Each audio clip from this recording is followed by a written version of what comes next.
Good morning, Facebook land. How is everyone today? Let me just adjust this. Actually, we're all kind of all over the place here, aren't we? Is that better? Can we see? Can you see me there? There we go. Okay. Hi, what's the haps? What's everyone up to out there? Been having some really cool conversations of late with so many of you, letting me know where you're at in terms of your horse training and what's going on for you.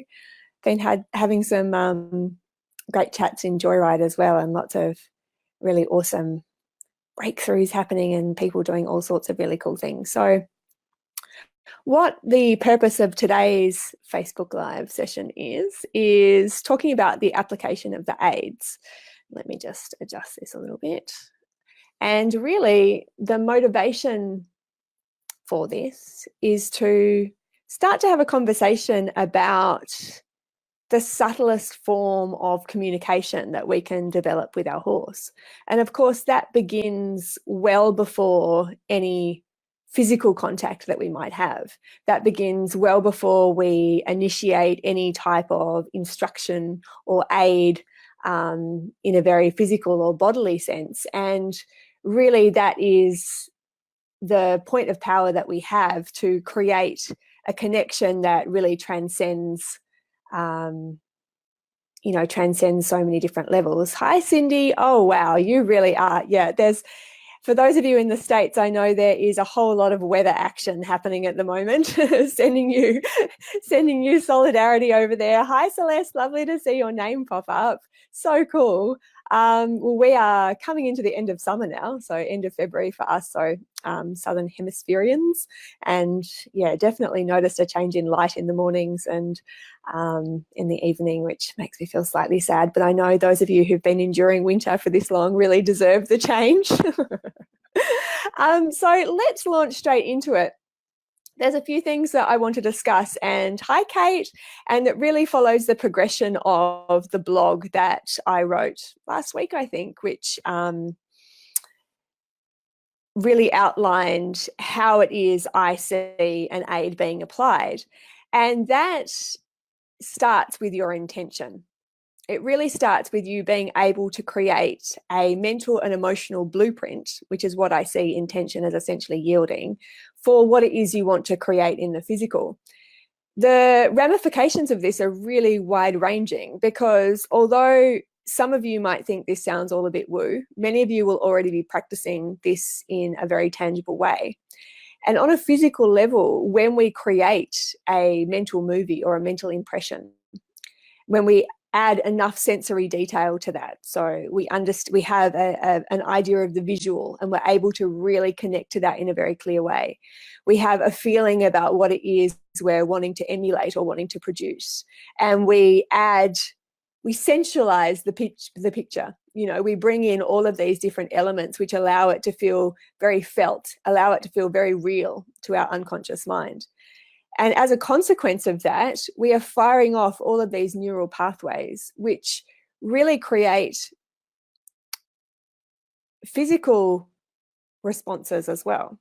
Now, they may be imperceptible to us, but they're certainly not imperceptible to our horses, who obviously are functioning on a much higher and more refined level of sensory acuity and understanding than we are. And so really it is our responsibility to refine what it is that we ask and to really understand how it is that we can be so much more understanding and so much more subtle. I keep using that word in terms of what it is that we hope to experience physically, but also in the connection that we're looking to establish between us. Hi, Summer. Yay, lots of cool names. Awesome. So we're going to run through a little bit of I've got an agenda here, so we'll pop this one up. So really the very first point in being able to have a connected and calm and relaxed and purposeful relationship with your horse is, of course, establishing a clear line of communication. And that clear line of communication comes with mutual understanding. It comes with understanding that when I ask for this, this is the response that I am looking for. that requires us to be really consistent. It requires us to be working to a framework that is replicable and that we are fair in what it is that we're asking and what it is that we're releasing. So really the effectiveness of any aid that we apply comes with how responsive we are with the release or with the positive reinforcement. So being able to match the moment that that aid is successfully followed through on with a reward of some sort, with an understanding or clarity of some sort that that is actually the response that we're looking for. What I have come to understand, and this is not meaning to vastly generalize, but this is just addressing some pockets of riders out there, is that there is no universally understood aid. We need to understand that whatever it is we teach our horse is the aid for that particular response that we're looking to elicit or create. For example, in English riding, you hear really commonly the aid for canter is, you know, inside leg on the girth, outside leg behind the girth, which is the aid for canter if that's been taught to your horse. It's not the aid for canter if your horse has been taught something else. And although that corresponds with how it is we're able to naturally organize our body in the saddle, it could be really anything that corresponds to a canter aid if that has been what's been communicated to your horse. So what's really important is that clarity and intentionality, really being able to focus our intention, being able to manage our energy productively so that we're channeling it in that direction is where clarity and communication begins. What often happens, or what I often see time and time again is, and this happens as well in conversations with friends of mine who are professional horse trainers, where you have a new horse, you know, maybe you buy a horse or you ride a horse that's unfamiliar to you, and you are using the same language that you use with horses that you have worked with previously. However, now the language that you are talking is not the language that's responded to by your horse. And instead of trying to establish that clear line of communication and perhaps pare things back so that you understood so that your horse understands what it is that you're asking and how it is you're asking it, we become louder or more forceful or more aggressive with what it is that we're hoping to, communicate to our horses, but it just becomes more and more or less and less understood. So although it seems really obvious, this is the point that I want to start from. Really, this common language is so, so important. And if you don't have that common language, it's like traveling to a different country, not speaking the language that your fellow human beings are speaking, and just having them lean in and speak louder or shout at you when actually how it is they are asking is not the problem. You just have no idea what it is they're talking about. If you can really cultivate an empathy for that from the position of your horse, good morning, Kerry, and understand that frustration or any what we might perceive as behavioral difficulties or behavioral problems that arise from their position is either a symbol of a lack of understanding, a feeling that they're not safe or not secure, and a lack of trust, or a manifestation of anxiety and stress. You can really look at a few different points and work your way through to understand where the miscommunication might be arising. In every situation, it is your responsibility to be able to communicate the message to your horse effectively. As a coach, although communication really is based on the quality of understanding. So if my intention is one thing and it is not being taken in the way that I hoped it was being taken, it's my responsibility to actually change what it is that I'm asking. Often what we do is we see that our horse isn't responding in the way that we would consider to be desirable, and we get cross or we get frustrated. But what we don't get is curious, and what we aren't is flexible. And those two things really need to be cultivated so that when we're out there, we're not only responsive in terms of what it is that's being offered to us, but we're not operating from a reactionary place. So we're getting to that place where when your horse gives you an answer, if it's not the answer that you asked for, then you first look to yourself. Is the quality of communication clearly established? Does he understand what it is that I'm asking? Is this something that I need to pare back? Is this something that I need to address in a slightly different way? How is it that I can actually change what it is that I'm doing to make it better understood or more clearly understood? Or is it a case of me needing to be repetitious in terms of what it is that I'm asking and just actually being patient in terms of waiting for the response? This is something that I have a really good friend called Katie Negranti. She has some amazing horsemanship and training groups out there that she runs regularly online, and she's a master at this stuff, really being able to put a plan together that works sequentially, moves piece by piece by piece, and starts with the smallest ask.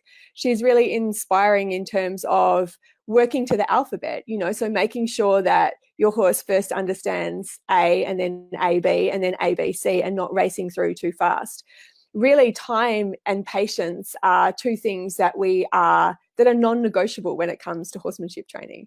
You know, if you're really looking to establish that clear communication and that clear baseline, then this is something that you have to be willing to work with and recognize within yourself.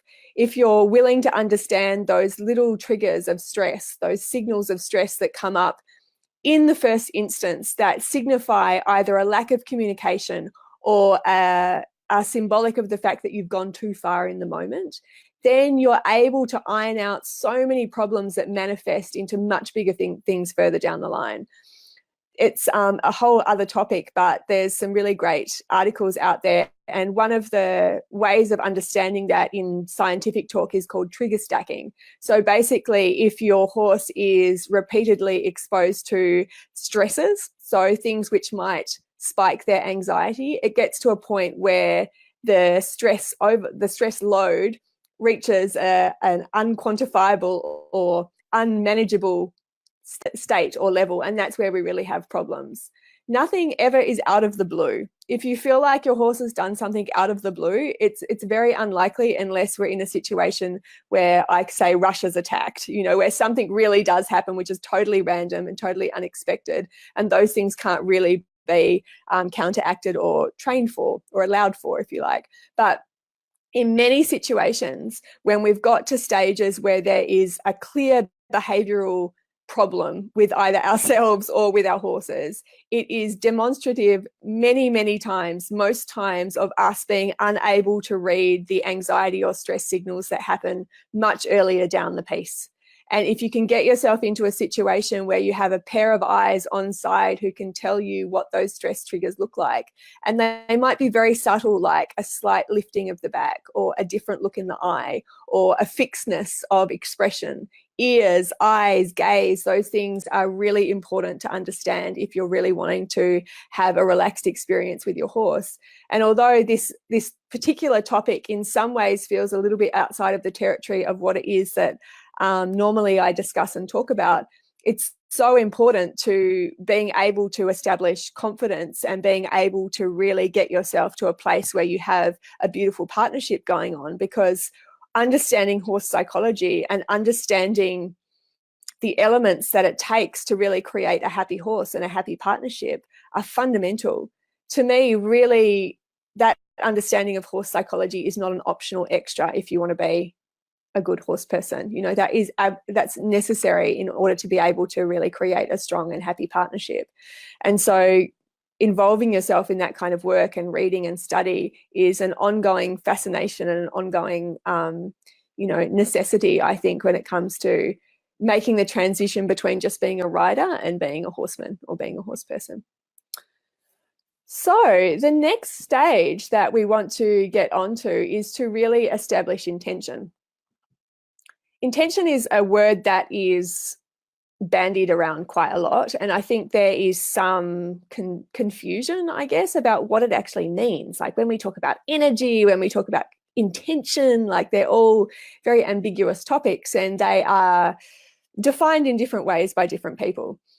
So when I wrote the blog that I wrote last week, I had to really sit down and think about, well, what would be my definition of intention? And to me, intention occurs on a couple of different levels. So Let me just scroll down here so I can see what I've written there. So the very first thing that I see intention as being is really the creation of a mental or an emotional blueprint that precedes your experience in the physical. What I mean by that is, if I am going into a transition with my horse, or if I'm about to ask my horse something, the intention behind that really dictates how it is I organize my energy and what it is I do physically in order to initiate the ask with my horse. When we are establishing any sort of progression of aids or progression of asks, what we want to make sure is that we are starting at the subtlest version possible. And intention, your thought, that mental, emotional blueprint that you set up is the most subtle version possible that we can work from or we can begin with. And it's important to really be able to give your horse enough time to respond to that ask. So you might count to 3. I know, Kate, this is something that I learned from Katie, who I mentioned. Count to 3 after you initiate an aid to really let your horse process what it is that you have offered and make the appropriate response. So intention is that mental and emotional blueprint. It's us having a really clear idea about what it is we're looking to create, and not only what it is we're looking to create, but how it is we're looking to create that. It provides us with that purposeful plan. Intentionality leads back or connects back into clarity. If you're really intentional about what it is that you're doing, you're really able to follow that progressive sequence, to follow that step-by-step process that leads from point A to point B, and hopefully point B is the response that it is that you're looking for. The other thing that intention allows us to do is it ensures that we have a repeatable process. If you are out there with your horse, intentionality is intrinsically linked to mindfulness. You can't be intentional about what it is that you're doing if you're not mindful. And within those two elements, it means that if I'm intentional about what it is that I'm seeking and how it is that I am organizing myself in support of that, I am really sure about what it is I'm doing. I'm sure about what it is that I'm looking for. And as a result of that, I can be sure of when it is that response comes up and what it is I do to release the pressure or to apply the positive reinforcement at that point. And those things become very clearly understood by your horse. Clarity breeds confidence. If you are in a situation where you are certain about what it is that is required of you, and you understand that the teacher or whoever it is you're working with is fair in terms of that expectation. So if A is asked of you, you do B, and you're sure that the response is going to be C, then you feel confident about what it is that you're doing. If you go into a situation where you have a boss or you have a teacher and they ask things of you, but they respond differently on different days, or one day they're in a good mood or one day they're in a bad mood, and what you do doesn't mean the same thing from day to day, it's a very unnerving feeling. That feeling is very upsetting. It's something that you're not quite sure where you stand. If you can think of your horse and you being in a similar dynamic, you really want to create a situation where they can rely on you to be a certain way, where you are the stalwart or the rock in the relationship and you are unflustered depending on what it is that comes up, and are really able to consistently apply the same application of aids that yield the response that you want, and they know that they're able to give you the answer. That certainty lets them relax. That certainty breeds confidence. And it's something that is applied over time. You know, this is not a quick fix. So this communication line, this line of dialogue between you both, is something that you have to work to establish. It doesn't happen instantly, and it involves a lot of repetition, a lot of patience, and a lot of time, but it's totally worth it. Like, these are the results that are those combinations that you would describe as sublime, where you look at it and you feel that sense of pleasure because there's an artistry that exists between the horse and rider. It's not just an obedience test. That's really what we're wanting to get to the place of artistry, beauty. What have we got next?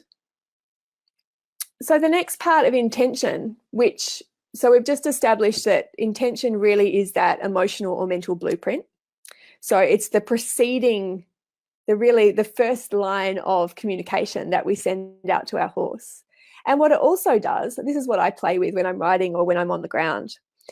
holograms. So I don't know if you've ever had the experience of being in like a holographic tunnel where you see like different holograms of yourself come forward. Anyway, when I'm writing, the way that I cultivate intention is to think of intention as really shooting out a hologram of the ideal that I'm looking to experience. So for instance, if I'm trotting around, I have an understanding and a feeling of what it is that I want that trot to look and be like. And I see that as a hologram that is shot out before us that we are physically ready to step into or physically practicing to stepping into. Your intention really relates to the bigger vision. It's a very big picture. And always manifesting your intention is going to be a challenge and not always possible because, of course, there are progressions in the training. When we start at a certain place, things might be messy or awkward or uncomfortable or unreliable in terms of you consistently applying an aid and, of course, your horse not being 100% sure in the beginning of what that aid means. So there's always this mismatch that happens. Regardless of where you're at in the piece, we want the intention to be holding on or holding hands with the ideal, so that provides the bigger vision, the bigger picture of what it is we're looking to create. And yet in the moment, we are responsive to what it is that our horse is offering and making the adjustments that we need to make sure the communication is established and that we're leaving things on a good note on that particular day. Intention, though, really calls us to step into the cultivation of a behaviour as a practice, rather than waiting for something to come from the outside to us. What do I mean by that? Confidence, for instance, and this is something that I go into in a lot of detail in the All In Pathway in Joyride. Confidence is absolutely a practice. It's not something that comes to you. And that intention, then, your intention then becomes, how is it that I can practice confidence today? How is it that I can practice braveness today? How is it that I can practice patience or compassion or kindness? These aren't situations that come to you as a result of all the forces around you aligning. These are cultivated practices that are creationary. And intention is part of that creationary force. It's part of you saying, who is it that I need to be for my horse today? What is it that I need to cultivate? And that forms part of the bigger picture intention that allows you to really step into that place and utilize those energies to inform how it is you want to be and what it is that you want to do. It's really exciting and it's also very empowering. Intention, of course, really closely aligned with clarity. Once you have clarity on what it is that you want, you can decide who it is you need to be and what it is you need to do in order to create the communication that you want with your horse. And of course, the responses and, higher level experiences really that we are able to cultivate with our horse once we've gone further down the line in training together. So active practice, really important, really integral part of intention. Yeah. How are we all going out there? Are you following along? Feel free to comment with any questions. I might not answer them in the moment if I feel like they're going to draw me off track a little bit, but it's really, really cool to go back through your questions after and see what's what. So don't be shy in commenting. And if you want to share the video as well, that would be awesome, just to draw more people into the conversation. Right. So what I think, just to recap intention, we've gone to this macro level intention, which is really that connection to the bigger picture. How is it that I want things to be? What is it that I need to practice in order to be able to step into that myself? And you can see that even though we're discussing the application of the aids today, intention is really all about self-responsibility. It's about how is it that I'm navigating this space today? How is it that I am in communication or in dialogue with my horse? What is it that I need to adjust in order to be able to ensure that the line of communication is 100% clear between us? On a micro level, and this is what you'll see flashing across the screen right now, I've made these little prompts. Intention calls us to create an experience of the ideal in our mind's eye before we step into that or before we experience that as part of our reality. So the micro level intention is that precursor to every aid that we apply. It'll be, if I want my horse to go this way, then I have the intention about how that looks. and you sensualize the picture. I'm using the word sensualization as opposed to visualization, because visualization really just implies the visual element of the process, whereas visualization is actually a really sensual process. It's about hooking into the feeling. It's about what you hear. It's about what you taste and smell as much as it is what you see. So if you're going into a transition, for instance, you have this really, and it doesn't have to be something, obviously, you're not sitting there for an hour visualizing this. These are flashes of insight that come through that really set up a precursor for the ideal experience that you're wanting to create. If you're going into a trot transition, for instance, then you're saying, okay, I want this lovely elastic trot. I want the softness through the back. I want the engagement through the hindquarter. I want this connection with the bridle. And all of those things form this picture in your mind's eye. It's a very practiced process. Intention for me is something that is inseparable now from the physical application of the aids. And I think what jolted me into actually having this discussion was reading a number of articles that just talked about aids as a physical process. And to me, you really miss the beauty of the connection that's possible when you're working or when you're beginning from an intentional or energetic start point. So using that and stepping into that process, and I guess that my challenge to you over the course of the next week or even just today is to really see how intentional you are and to set up that blueprint for yourself before you ask for it physically. Actually a really good experiment, and I did this at the Cultivating Confidence clinic that we had in California last year with Robin and Warwick Schiller, where I sat up the front, or I had someone sit up the front and close their eyes, and I got them to imagine someone that they really loved, or that made them feel happy, or that they really liked. And we looked at how their face responded. So I didn't ask them to do anything overt. It was just to close their eyes and to think about someone that they really liked and to see how that influenced their muscles. And so it was very obvious. And then we did the opposite. Close your eyes, think about someone that you find really upsetting or something that you find really upsetting. And the difference was overt. It's really, really obvious, even if you think you're being totally neutral. So you can understand that when we're working with this being or working with this animal that has such a capacity to read body language and breath and muscle movements as a matter of survival, how finely tuned they are to how it is that we're operating. The other day in Joyride, I had Dee out in the round pen, and I decided to go on Facebook Live because it was sort of a momentous day in that particular setting, and film him going round. So I'd been working him at liberty in the round pen, totally in tune, totally fine. I did everything that I, asked for, and he was a total joy, always is. And then I picked up my phone and I was talking to my Joyride members in my membership program and filming him, and just that lack of mindfulness or that split in my attention, all of a sudden things went a little bit wonky, like he was looking to the outside, his attention wasn't quite on me, the transitions were a little bit messy, all because I wasn't 100% focused. It was a really great awareness exercise in understanding that even though I was filming him and talking about him and with him, because I had that split attention, all of a sudden his attention deviated as well. If you can gain that kind of awareness by realizing that when you're distracted or not 100% with it, it really impacts your horse, then it's so enlightening in understanding how much attention they're paying to us 100% of the time.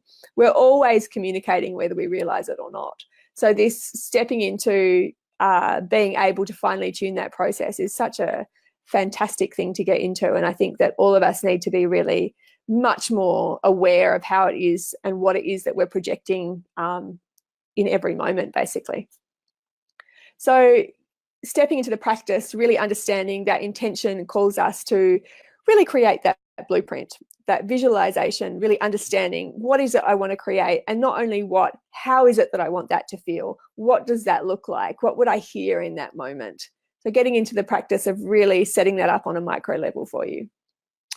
The other thing that intention does is it really calls us to create a purposeful plan. And that's what we've been alluding to all along. That clarity, that forethought, that understanding about what it is we're setting out to achieve is incredibly useful, not only in ensuring that we have that process that we're following step by step by step by step, but also ensuring that that is something that is replicable day to day. When you're mindful of your actions, you become mindful of the times where your timing perhaps is a little bit off, or perhaps you didn't release as fast as you needed to, or you notice that you are mixing up what it is that you're asking from day to day. So really important that we are purposeful in what it is that we create. Quick recap. Communication. So making sure that what it is that you are communicating is understood by your horse. So important. Working from an intentional basis. So we have the intention on a macro level, which is holding what it is we do to the highest vision of what it is we hope to create. So even if in the moment you're training at a level where you're, let's say, I mean, I've just started my horse under saddle. So I have this vision of what I want our halt to walk transition to look like. We're thinking it on super basic level. And that will be the vision that I hold. However, what it is that I'm accepting of and encouraging of will be much less than the ideal. The intention stays the same though. The intention stays with working to the subtlest form of what it is that I ask, having in my mind's eye a clear idea of what it is ultimately I would like to be producing, and then being purposeful in creating that plan. So you can see how it all kind of ties in together in this beautiful, cohesive whole. Energy. Woo. Have I lost you with this word? Adjust your energy. Really interesting topic, and one where there's a lot of ambiguity and a lot of confusion about how do I make my energy bigger? How do I make my energy purposeful? I think part of the confusion comes from really having this idea that we are purely physical beings. And once you can step into an understanding that your energetic zone extends beyond your physical zone, then you can utilize that as the first point of influence.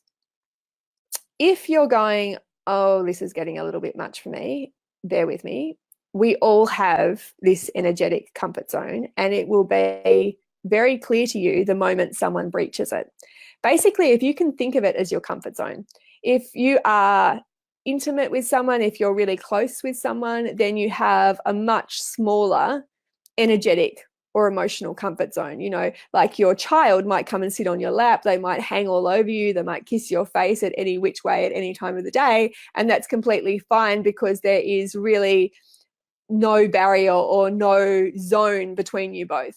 If you go to the supermarket, however, or you're at a party, and if you're a woman, a man that you don't know, or if you're a man, a woman that you don't know comes into your zone and really like leers into you, you're acutely aware of where the boundaries are of your comfort zone.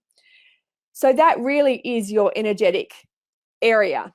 And the way that I think of it to make it tangible is it extends about an arm's length out from your body. So above and below, out to the side, like a big oval. And that's your energetic zone.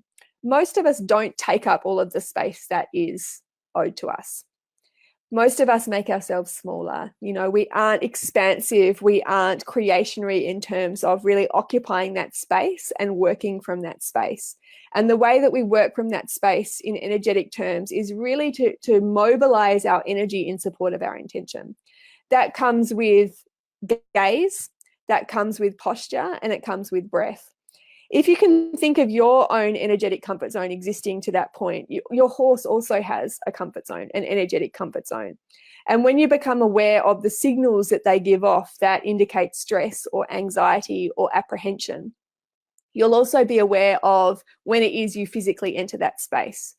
For some horses, especially if they have had trauma or some kind of upset at some point in the past, you don't have to be physically touching them or in contact with them to be able to influence their space. And you can see if you lean into a horse and he leans back that you're automatically in that zone. You might not be in their physical zone, but you're in their energetic zone. And that's the point that we can start to influence things from. We can influence things by mobilizing our own zone and being aware of how much space we're taking up, and being aware of what our horse's energetic comfort zones are, so that we're able to extend and retract as necessary, and think of the first point of influence existing on that level. The next stage of really understanding energy is to be able to adjust it in support of your intention. And I think I've got a few other points down here that I just want to make sure that I'm not doubling up on. Yeah, so the way that I think of adjusting your energy to support the intention is through those three main factors. Through adjusting your gaze. So if you know where it is that you want to go, that you're actually looking in that direction, and that becomes a part of what it is that you're creating. That you use your posture as a subtle precursor to what it is that you're hoping to ask for as well. So that if you want a movement forward, there'll be an intentional adjustment of posture in support of that. And also your breath. Your breath is really your superpower.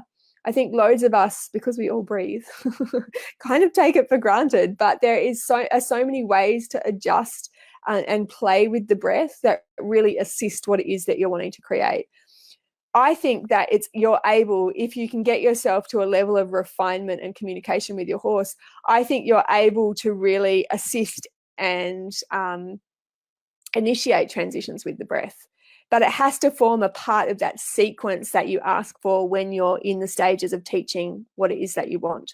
So for instance, if you're looking for a transition from walk to trot, you have the intention of what it is that you want to create. Your gaze is in support of that. Your posture changes in regards to that as well, and your breath supports that in a way that is repeatable. For instance, if I'm looking for a downward transition, I do a very specific breath out, and that is something that I do with every transition. So that becomes something that's familiar to my horse. It becomes something that's repeatable. It becomes something that's learned, and this is really what where it is that we want to get our understanding to, that although we might be teaching aids in a very physical sense that are learned and repeatable, if we pare it back and begin with this most subtle level, with this intention, with this mobilization of energy, with this conscious use of breath, that can form as powerful and as much of a responsive aid as the actual physical aids that we might be looking to create. Any questions so far? It's quite a lot, isn't it, that I'm firing at you? So I've already mentioned this, but just to reiterate, really being able to manage your energy also comes with an understanding of those energetic boundaries, comes with an understanding of your own space, how it is you're utilizing that space, how it is you're navigating your way through, the arena or the round pen, or when you're on their back. Obviously, there's a much more subtle line of communication that's possible because you're actually physically in contact. You can see as well, when you have an awareness of those energetic comfort zones, just how intimate the experience of riding a horse is. And if that's something that they're uncomfortable with on the ground, if they're uncomfortable with you coming into their space and you haven't established that dance between you that yields a mutual feeling of relaxation, just how uncomfortable they're going to be with you on their back. I think we ignore that a lot of the time and kind of expect things to be okay, but there is a very high level of intimacy involved to riding that requires them to be physically and energetically very comfortable with you, and vice versa. Next in the line. So I have written here the gaze, breath, and posture, which we've just discussed briefly, and I'll link into the blog that I wrote as well if you want to have a read about that too. So the next stage is obviously to organize the physical. And the way that we organize the physical is to really ensure that what it is that we're asking is clear and consistent. What I'm hoping, and I think I'm kind of hammering this home, is that the physical is not the first point of contact. It is not the first thing that we mobilize in the asking of the aids or in the application of the aids. We begin with this intentionality, we begin with this purpose, we mobilize our energy in support of that. Those two things are the first precursors to any physical experience that we would hope to emulate or create. If off the back of that is not enough, or we haven't established or got to a place where our horses are responsive to that, then we start to organize the physical. And it's really important that what we are asking is understood and is consistent. And really the effectiveness of any aid that we produce is directly proportional to the timing of the release. So if you are hanging on to your horse and asking them to do something and there's never any release, or there's never really any positive reinforcement of what it is that you've asked, there is a lack of understanding. There's going to be a lack of understanding, and that goes in one of two directions. It either results in shutdown, so you have a horse that's dull or heavy or creates a brace in response to any sort of pressure or feel, or you have an explosion where there's so much confusion, there's so many mixed messages, and there's not ever any correct answer that they are able to give you, that you create a feeling that's actually unmanageable, and you get all sorts of behavioural problems off the back of that. So being sure about what it is that you're asking, but also when it is that you're releasing is really, really, really, really, really, really important. Some common situations that arise that I see, just very basic on the ground, is like holding your horse consistently when you're leading them. So there's no, if you're asking for them to go forward or back, left, right, there's never really any differentiation about what that looks like or feels like, apart from you might move your hand in a different direction. So there's never any escape from them, for them. And if you're constantly holding a horse, then they will switch off to what it is that you're doing and become quite dead on the end of the lead rope.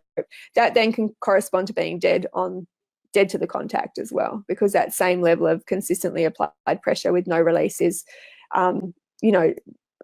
they need to protect themselves from that in some way or other, and that will be either to shut down, it will be to fight and escape, depending on what their personal preference is at the time, or basically just to have this level of tension that gets in the way of a relaxed and beauteous relationship, basically.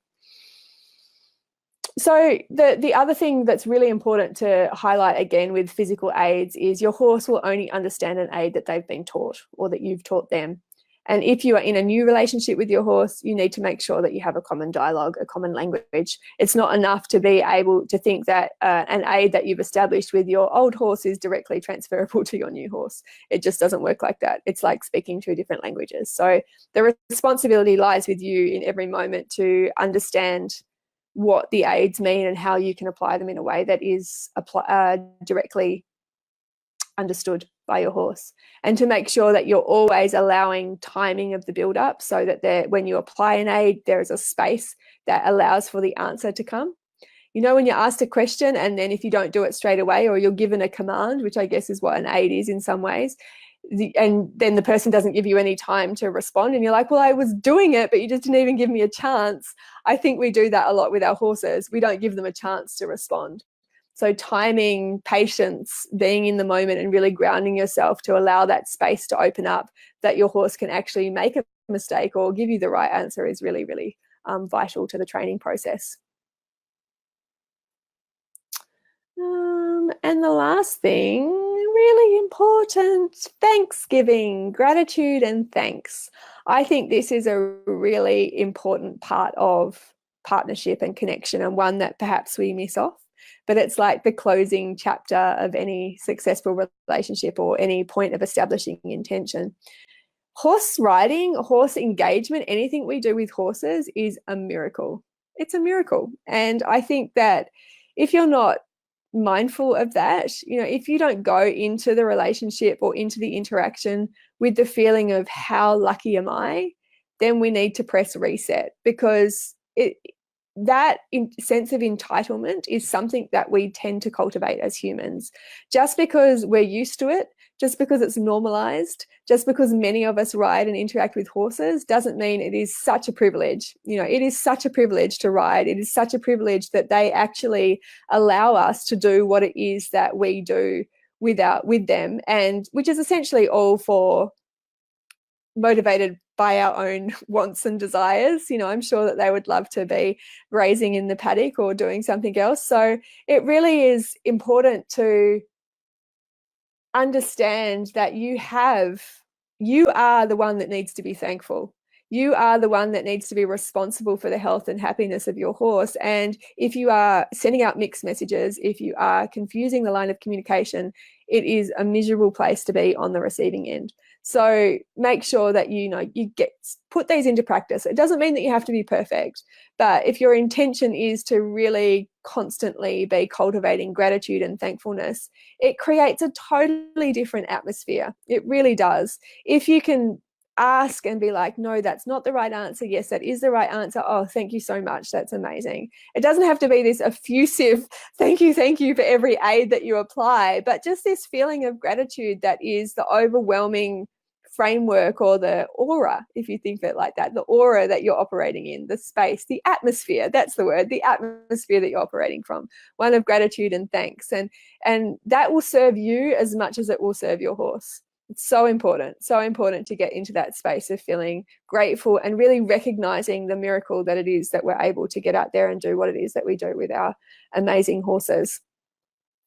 So that's pretty much a wrap. I just really wanted to have a chat with you about it because it's something that I feel really passionate about, and something certainly that I'm developing constantly for myself. I really appreciate all you guys hanging out. I know that time is precious, and to give up any of it is certainly a privilege on my part. So thank you so much.